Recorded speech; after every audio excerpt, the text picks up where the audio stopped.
The torches had been burning since before dawn. I could smell the pine resin from the great hall even here, crouched behind the washing barrels at the far end of the eastern courtyard, my hands still damp from the morning's labor. The smoke curled upward in thin gray ribbons against a sky that hadn't yet decided whether it would be kind today. It rarely was, in Valedorn. Today was the rite of presentation. Every girl in the kingdom between her 21st and 25th year, who carried noble or warrior blood, had been summoned to the great hall of Castle Valedorn, dressed in their finest, perfumed with oils pressed from lavender and crushed winter roses. I had spent the last 3 days washing those dresses, pressing the seams flat with a hot iron stone, untangling the silver threads on Lady Meredith's embroidered collar with fingers that had gone numb from the cold water of the washing basin. I had not been summoned. Of course I hadn't. I was Annie, nobody's daughter, everybody's servant. An Omega without a pack, without a name worth remembering, without even a proper designation in the castle's registry. The head steward, Lord Fenwick, had written me in the ledger simply as the maid. Eastern Wing. That was 3 years ago. He had never corrected it. I told myself it didn't sting. I'd gotten very good at telling myself things that weren't true. The sounds drifting from the great hall were extraordinary. Drums, low, ceremonial, the kind that rattled the stones beneath your feet. The high, bright note of a silver horn, once, twice, and then a third time that seemed to last longer than the others, as though the herald himself was nervous. Voices, many of them, hushed and layered like a river over rocks, and underneath all of it, something else. A sound I had only heard described, never witnessed. A sound the older servants spoke of in the same breath they used for storms and eclipses and things that came only once in a generation. A low, resonant vibration, not quite a growl, and not quite a note of music. That seemed to come from inside the walls themselves. The diamond wolf. I pressed my back against the cold stone and closed my eyes. The story said it had lived in the castle's inner sanctum for over 200 years, bound by old magic to the throne of Valedorn. It was neither fully beast nor fully spirit. Something between the two, woven from starlight and old blood, and the first oath ever sworn by an alpha king. Its coat was white as new snow, and where the light touched it, the fur shimmered like crushed crystal. Its eyes, they said, were the color of a winter sky just before it broke open. It had one purpose: to choose. Every generation, when the Alpha King came of age, the Diamond Wolf was released into the Great Hall during the rite of presentation. It walked among the candidates, the noble daughters, the warrior women, the beta ladies groomed since childhood for the honor, and it made its judgment known. If a woman was worthy to stand beside the Alpha King, to carry the title of Luna, the wolf would lower its head. A bow of recognition. Nothing dramatic, nothing loud. Just that simple ancient gesture of acknowledgement. If she was not, it would roar. Every candidate in living memory had received the roar. The wolf had not bowed to anyone in over 60 years. The last Luna had been chosen in King Cassian's grandfather's time, and she had gone to her rest 2 decades past, leaving the throne beside the king empty and the wolf restless in its sanctum. I had no reason to think about any of this. I was a maid. I had linens to fold. And yet, I stayed crouched behind the barrels, listening. The first roar came perhaps 20 minutes after the horns. It shook the courtyard. 2 pigeons burst from the rooftop above me, panicked, wings snapping against the cold air. One of the kitchen boys dropped a bucket somewhere behind the scullery door and swore loudly, then went silent as if remembering the solemnity of the day. Then another roar, shorter, sharper, almost impatient. I counted them over the next hour, though I lost track somewhere after 11. Each one was followed by the soft shuffle of feet, the murmur of voices. A woman leaving the hall, I supposed, walking with whatever dignity she could gather after being found wanting by a creature older than the kingdom itself. I felt something for each of them. Not quite pity, more like recognition. The specific, quiet ache of being told in whatever language the world chose, that you were not enough. I knew that ache well. Move, Annie. I pushed myself upright, ignoring the protest in my knees from the cold stone. I had work to do. The eastern corridor's rushes needed changing, and Lord Fenwick had mentioned twice before supper yesterday that the candle brackets in the gallery had gone unpolished, and the way he mentioned things twice was its own kind of warning. I gathered my basket and walked. The eastern corridor was quieter than the great hall's side of the castle, blessedly so. I moved through it the way I always moved through the castle, close to the walls, quiet in my steps, neither slow enough to look idle nor fast enough to draw notice. Invisibility was a skill. I had spent 3 years perfecting it. The gallery was long and cold, its high windows letting in pale morning light that fell in slanted columns across the stone floor. The portraits of past kings looked down from their frames.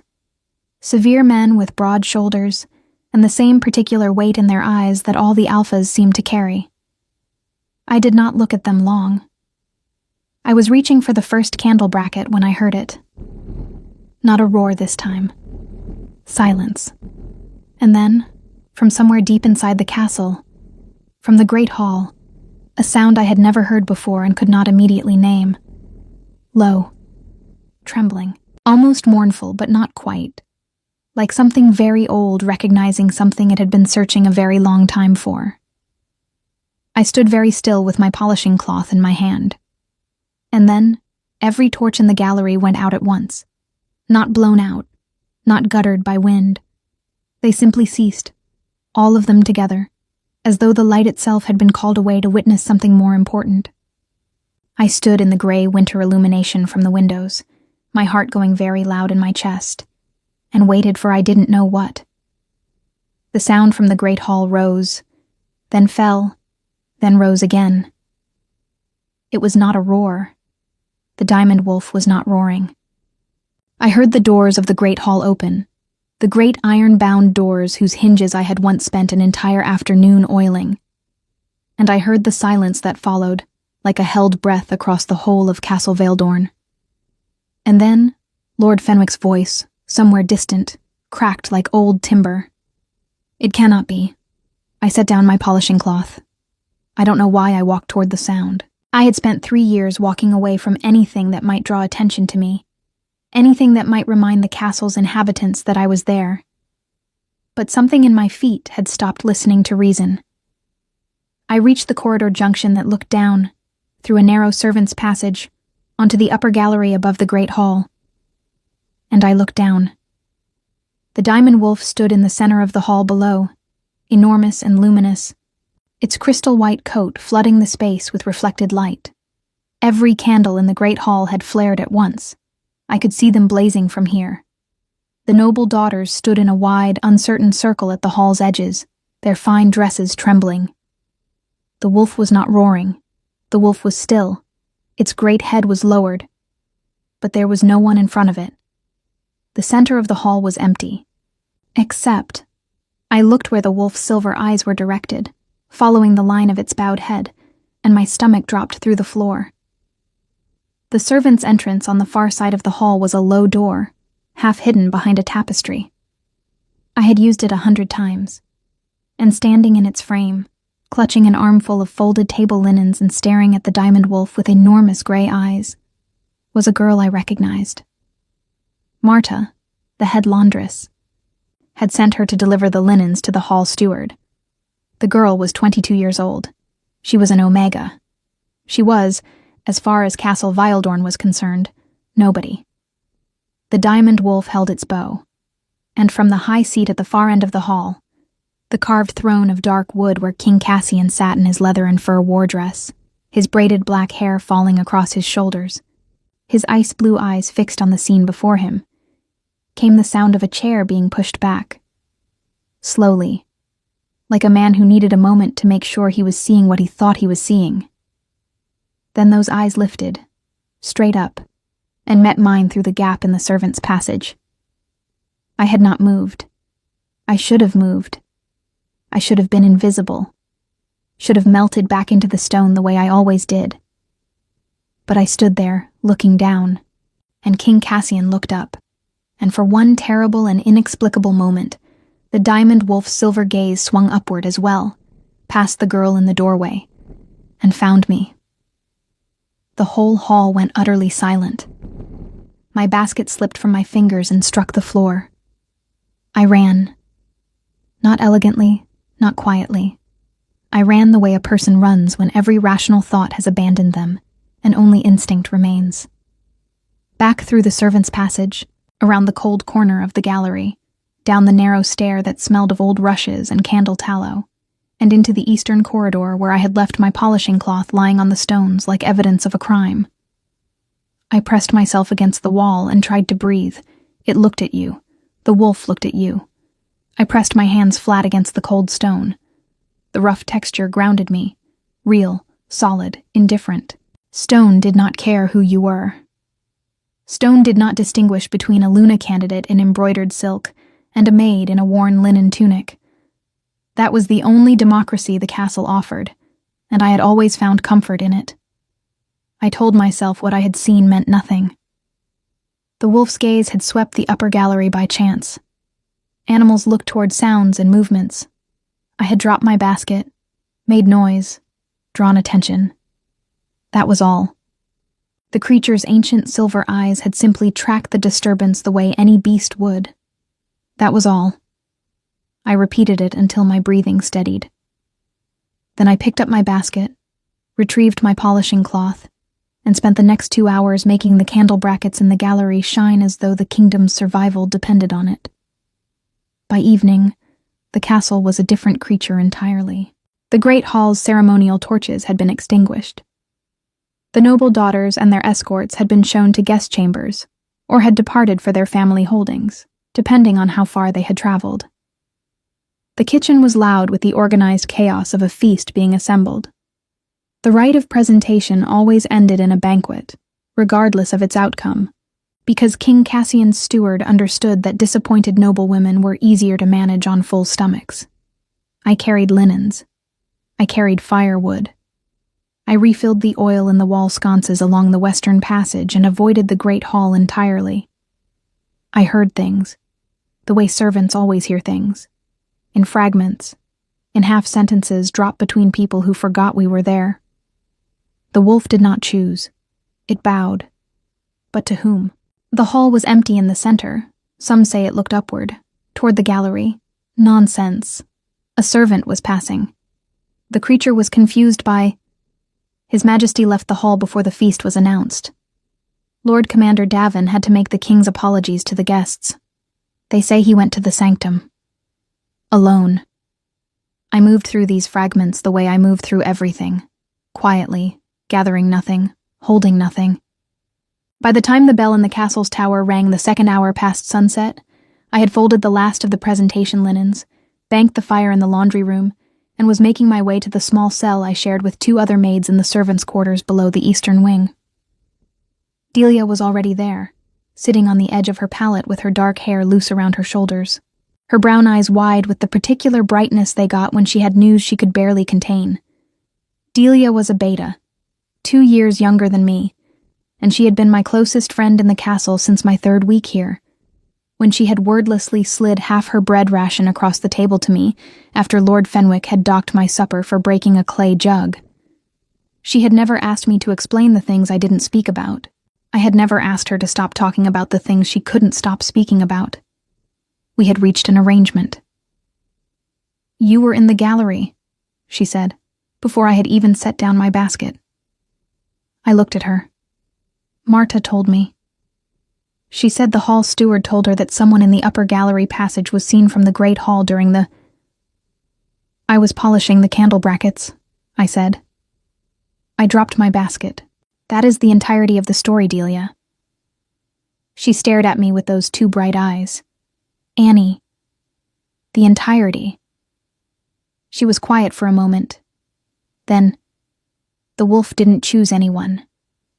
I know. It bowed to an empty space in the hall.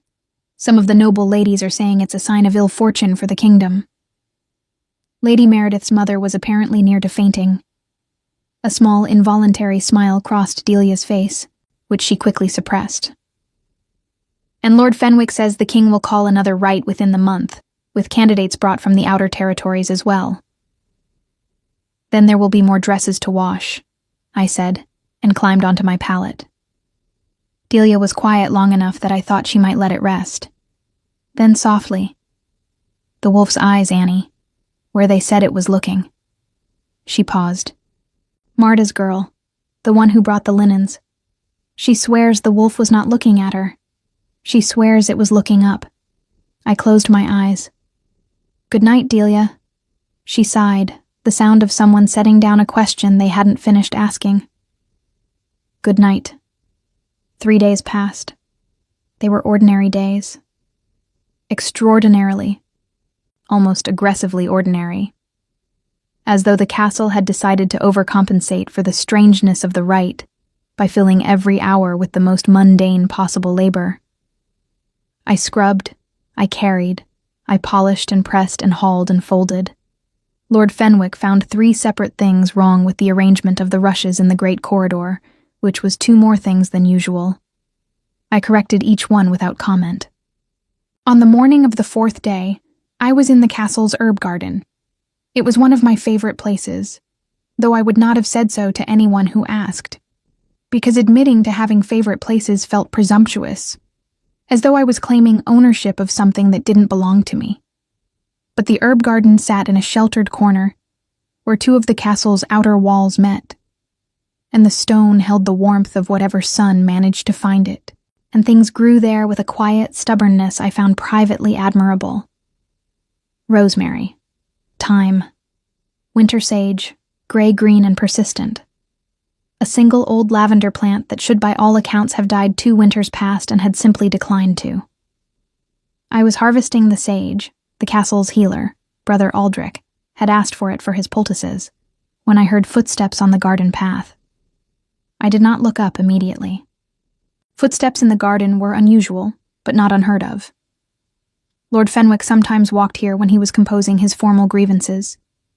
Occasionally, one of the younger knights would wander in looking lost. Then I registered the weight of those footsteps, the particular deliberate quality of them, the way the gravel seemed to consider its options before settling under each step. I looked up.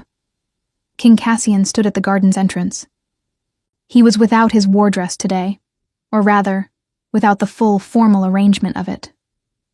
He wore a dark tunic under a leather vest with its familiar crisscross straps, and his black braids were pulled back from his face, and he looked, if such a word could be applied to an alpha king, like a man who had not slept particularly well in 3 days. There were shadows beneath his ice-blue eyes that had nothing to do with the overcast morning light. He was looking directly at me.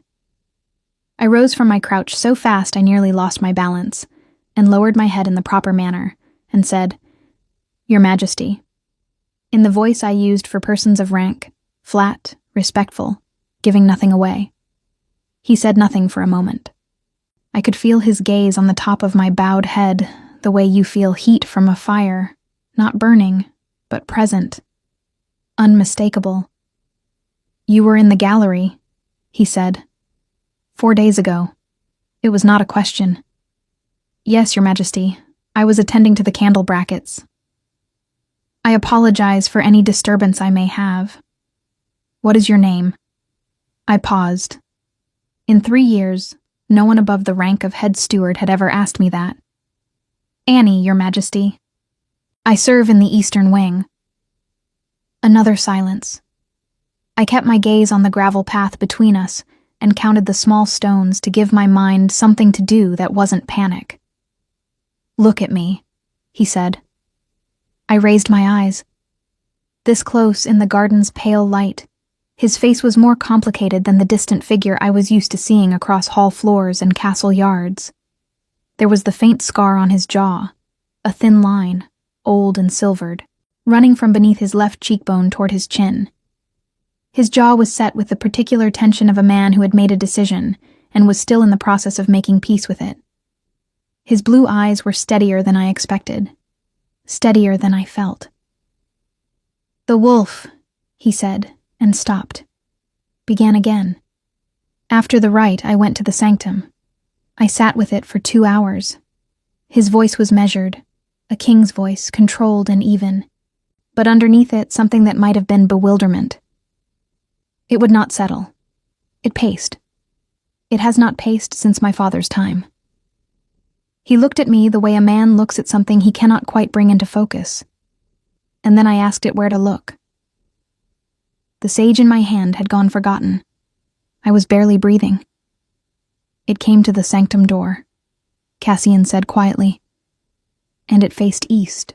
The herb garden was in the eastern corner of the castle grounds. The silence between us stretched like a held note. I began, and stopped, because I did not have the words for what I didn't, and also because there was a sound suddenly from the garden entrance. A low sound, harmonic and resonant, that I felt in my sternum before I heard it with my ears. I turned. The diamond wolf stood at the garden gate. I had not heard it come. It was simply there. The way certain truths are simply there once you stop looking away from them. White and vast and luminous, its crystal coat catching the pale winter light and scattering it in fractured brilliance across the garden walls. Its silver eyes were the color of the sky above us. Its breath made small clouds in the cold air. It looked at me, and then, with a slowness that felt like ceremony, like something that had been decided long before this morning, before this week, perhaps before I was born, the diamond wolf lowered its great head, not toward the garden entrance, not toward the Alpha King standing 3 steps away, toward me. I heard Cassian draw a breath behind me, sharp and quiet. I heard, distantly, the sound of Delia's voice somewhere on the far side of the castle wall, chattering to someone about the morning's bread allocation, utterly ordinary and very far away. My knees felt uncertain. The wolf held its bow, and I stood in the herb garden with sage in my hands and frost on the stones beneath my feet, and understood, with a clarity that was more terrifying than anything else I had ever felt, that my invisible life had just ended. I did not sleep that night. I lay on my narrow pallet in the servants' quarters and stared at the ceiling stones and listened to Delia's quiet breathing beside me and thought about the way the diamond wolf had held its bow for exactly as long as it took King Cassian to cross the garden and stand at my side. Then it had simply lifted its head, turned, and walked back into the castle as though it had completed an errand. Neither Cassian nor I had spoken for a long moment after it left. The garden felt emptied by its absence. Smaller, more ordinary. The gray stones just gray stones again. Then he had said very quietly, "Come to the great hall tomorrow morning, before the castle wakes." And he had walked away. I had stood among the rosemary and the winter sage until my fingers went numb from the cold, and then I had finished harvesting Brother Aldrich's herbs, because I did not know what else to do with my hands. Delia knew something had happened. She always knew.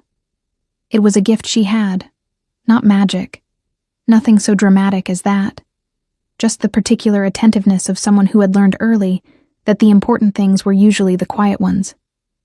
She watched me across our shared supper of black bread and root broth, and she didn't ask, and I didn't offer, and the silence between us was the careful kind, the kind that holds something fragile without squeezing.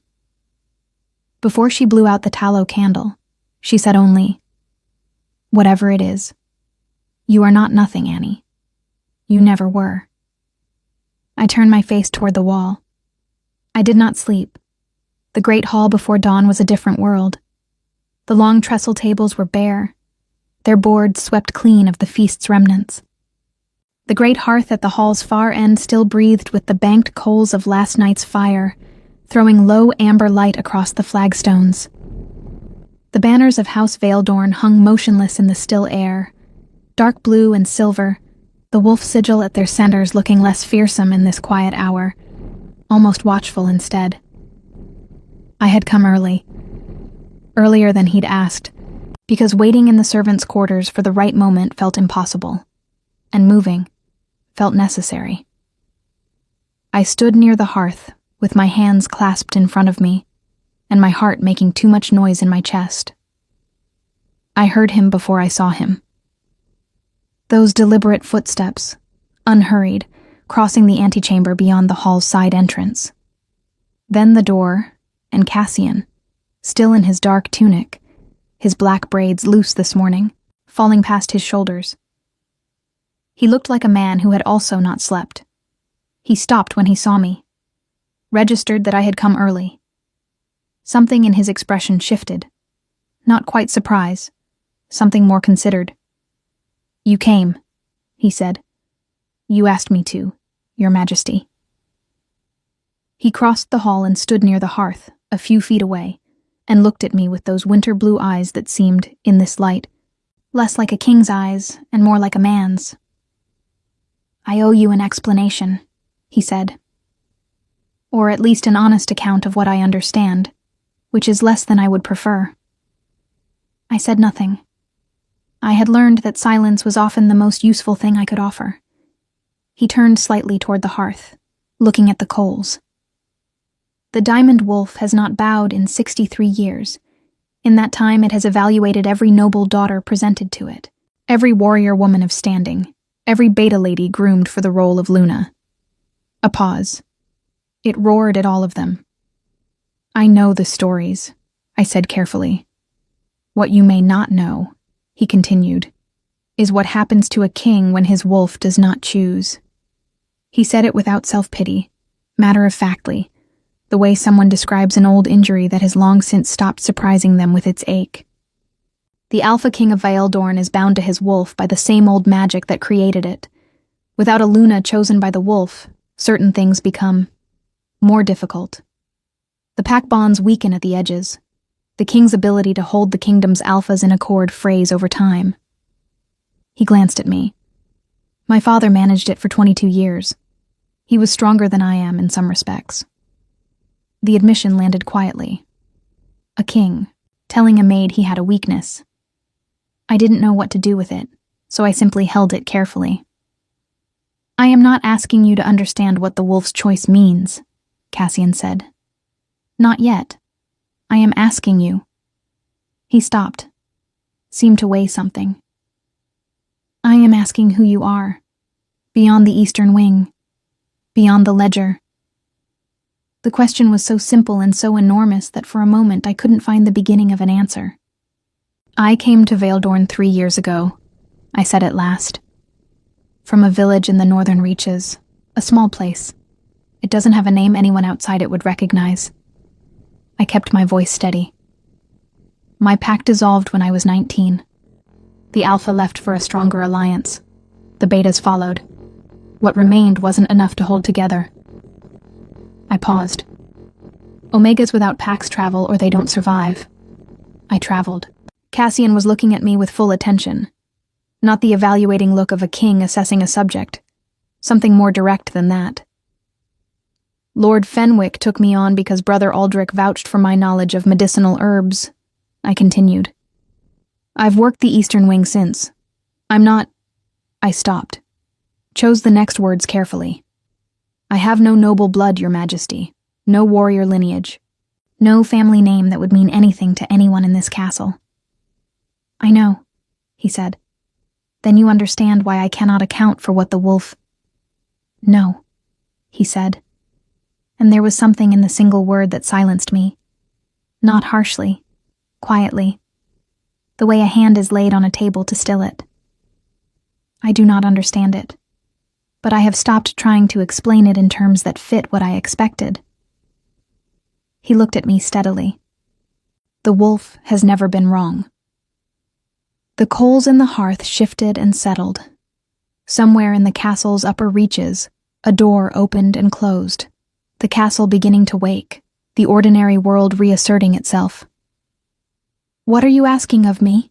I said, because I needed to hear it plainly, from him, in words I could hold and examine. Cassian was quiet for a moment. When he spoke, his voice had the careful quality of a man who understood the weight of what he was saying. "I am not asking you to become something you are not. I am not asking you to pretend to a rank or a lineage." He met my eyes. "I am asking you to remain in the castle. To allow me to learn who you are, and to give the wolf's judgment the time it deserves, before either of us decides what it means." It was, I thought, The most honest thing anyone in authority had ever said to me. It was also, I thought, the most frightening. Because the careful life I had built here, invisible, contained, protected by its very smallness, depended on nobody looking at me. And he was asking me to be looked at. Asking the whole castle to look, eventually. Asking me to stand in the open after 3 years of living in the walls. "The other servants will notice," I said. "The noble families who sent their daughters to the right will hear." "Yes," he said. He didn't minimize it. "Lord Fenwick will not know how to enter it in the ledger." Something crossed his face. Brief, unexpected. Not quite a smile.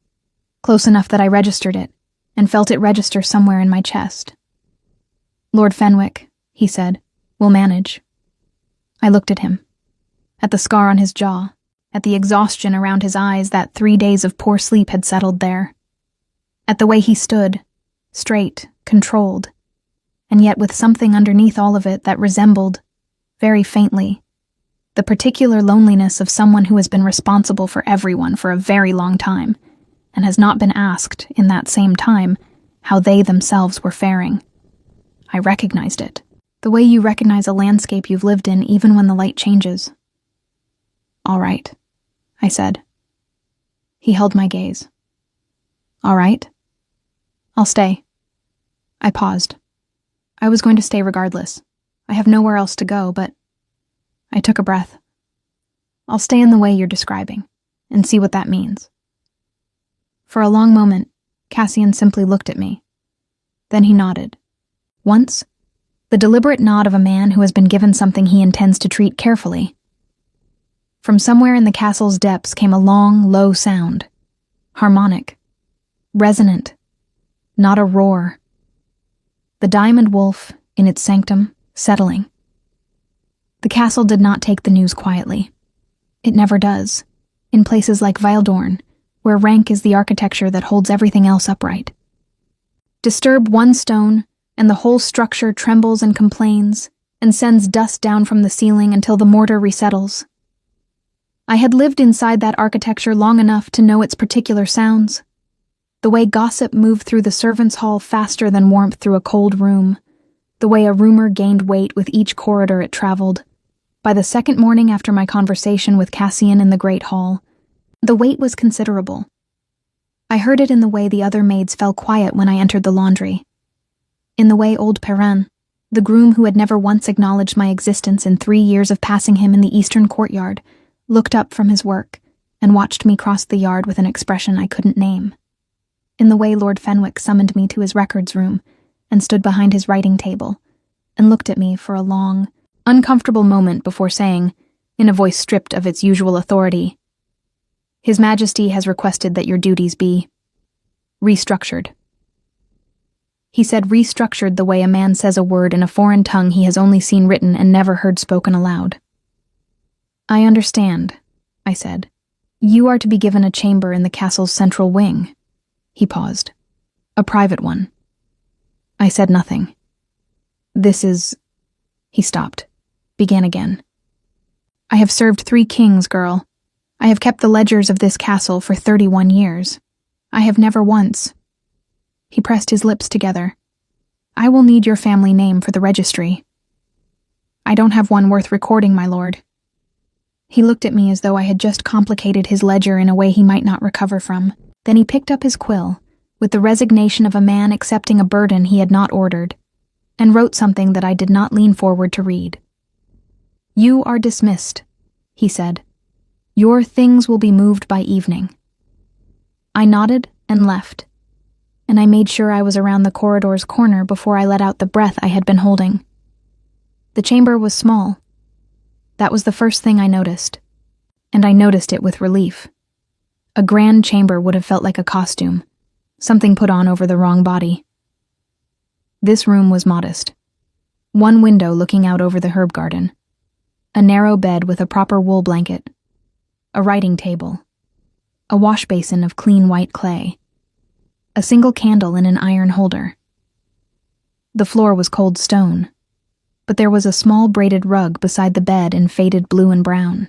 I sat on the edge of the bed for a while, and looked at the window, and thought about all the things I did not know how to think about. Delia came that evening. She stood in the doorway with her arms crossed and her dark eyes very bright, and she looked around the room carefully, the way she looked at everything, thoroughly, missing nothing. And then she looked at me. "Well," she said. "Well," I agreed. She came in and sat on the rug because the room only had one chair, and she gave it to me without comment. "Lady Meredith's mother has written to her family," she said. "She is calling the wolf's behavior an ill omen.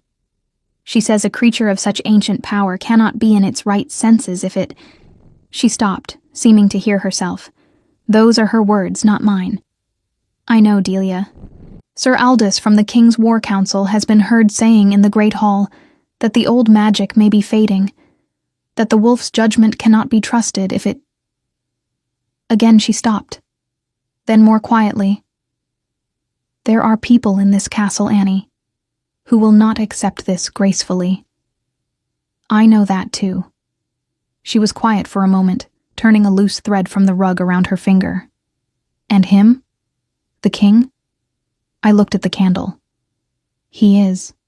Not what I expected." "What did you expect?" What had I expected? The figure I had observed across hall floors for 3 years. Distant, authoritative, carrying the particular gravity of a man who had been the most powerful person in every room since before he was grown. Someone remote. Someone armored all the way through. "Less honesty," I said finally. Delia made a sound that was not quite a laugh, soft and thoughtful. She stayed another hour, and we talked about ordinary things. The bread, Brother Aldrich's new apprentice who had burned 2 batches of poultice already, the way the first real cold of the season was settling into the stones. Ordinary things, said in an extraordinary room, and I was grateful for every word of them. Cassian found reasons to cross my path, not conspicuously. He was too deliberate a man for conspicuous. But I began to notice the patterns. The way he walked through the herb garden in the mornings at an hour when I was often there gathering for Brother Aldrich.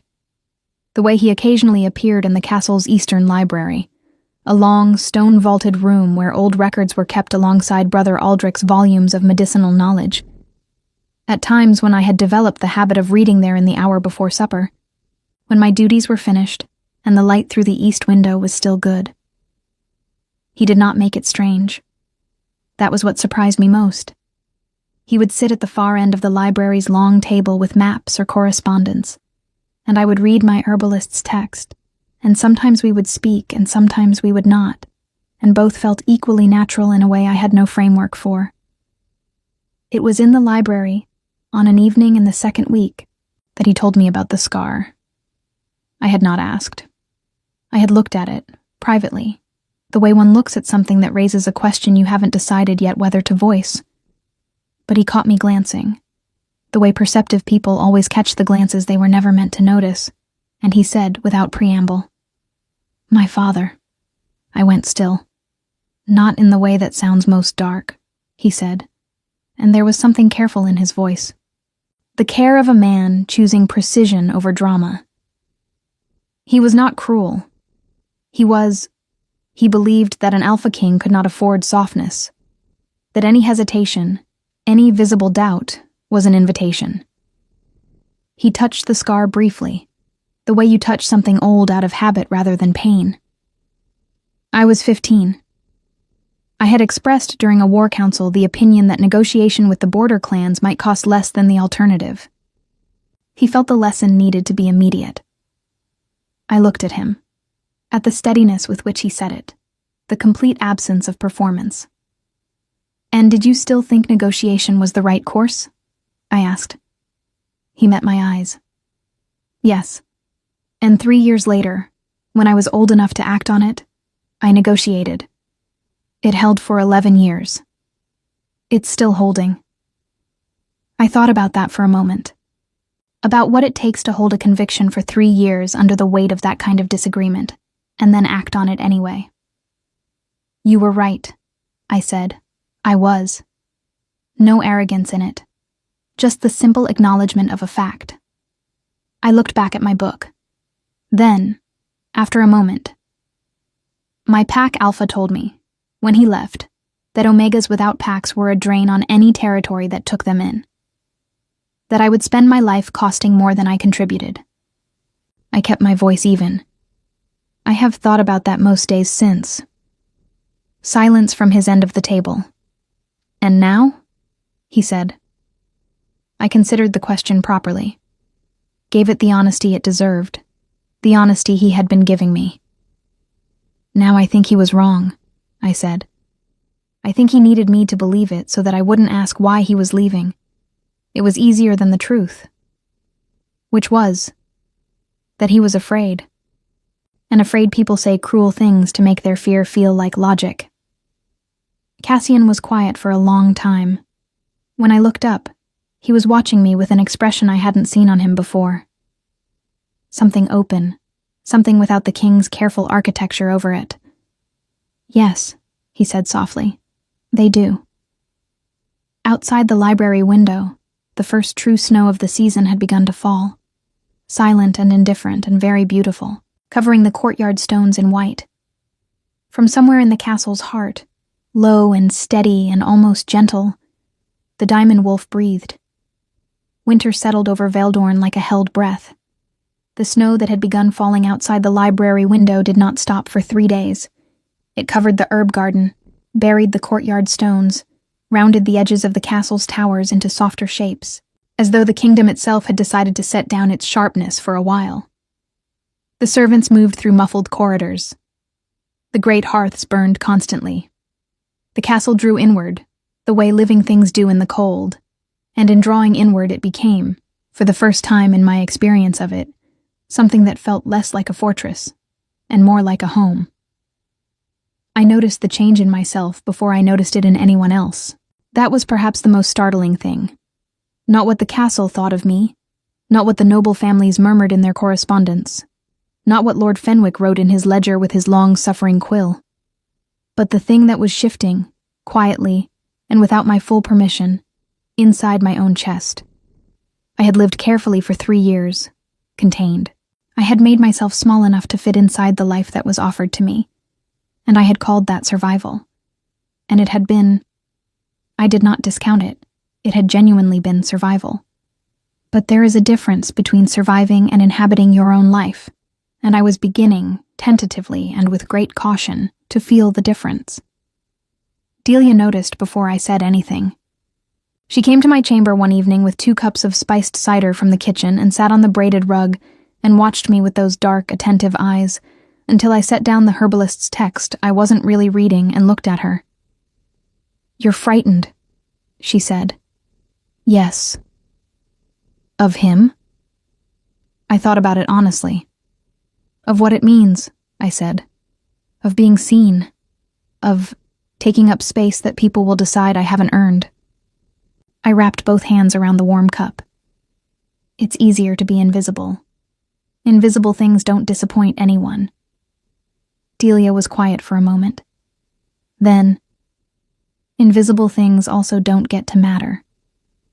She said it gently, without judgment, the way only someone who has genuinely considered your well-being can say a difficult thing. "You matter, Annie. You have always mattered. The wolf didn't create that. It only said it out loud." I looked at her for a long time. "When did you become wise?"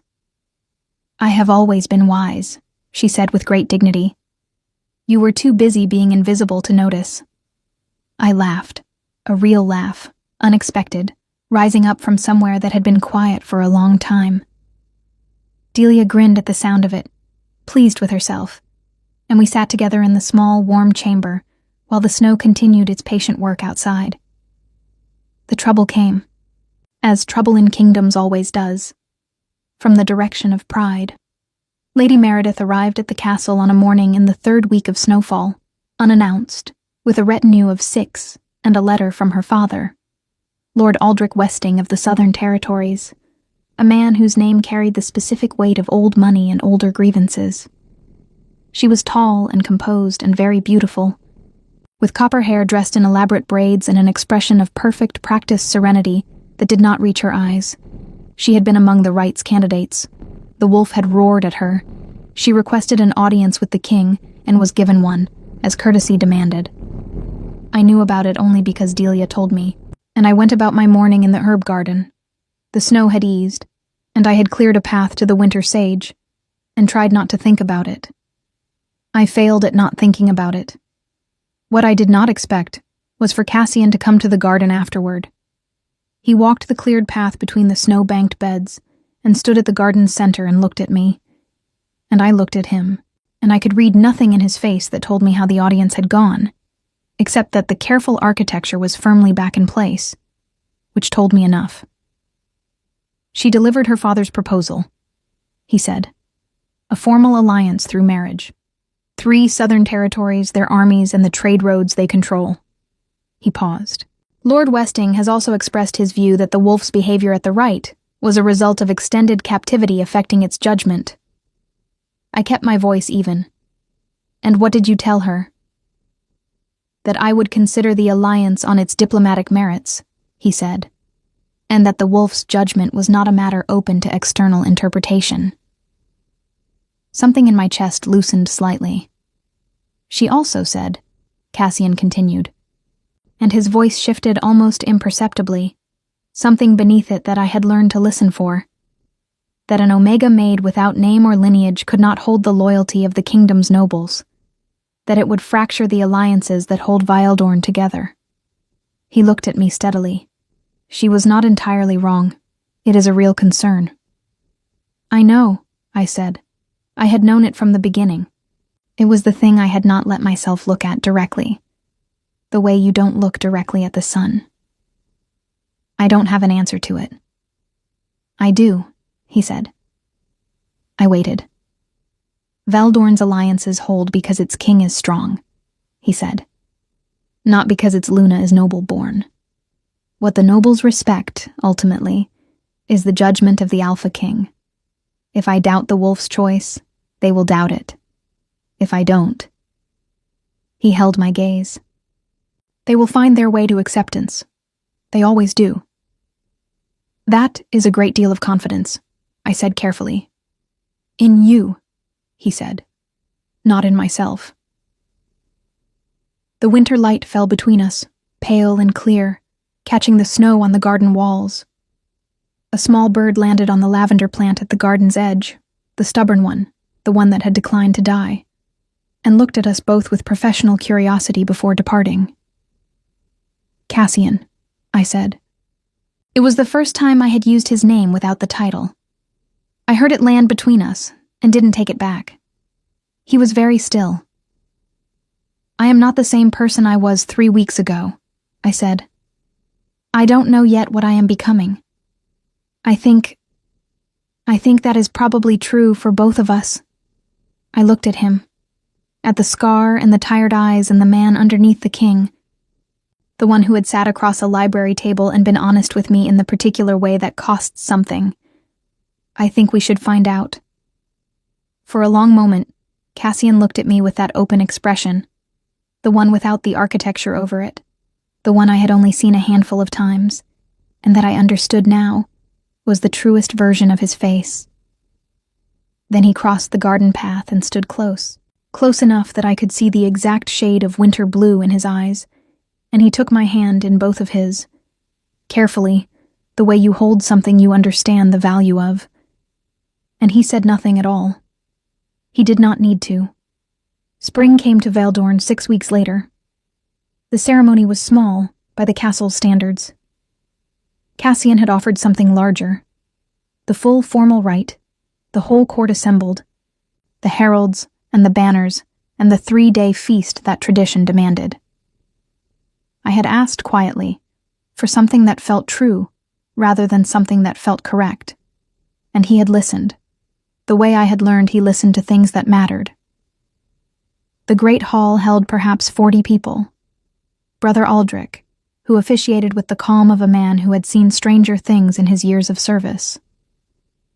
Delia, standing close enough to the front that she could see everything, and wearing an expression of barely contained triumph, that she was not even attempting to hide. Lord Fenwick, who had updated the castle ledger with a new entry, 3 words in his most formal script, and had presented it to me that morning with the air of a man completing a task that had rearranged his entire understanding of the world.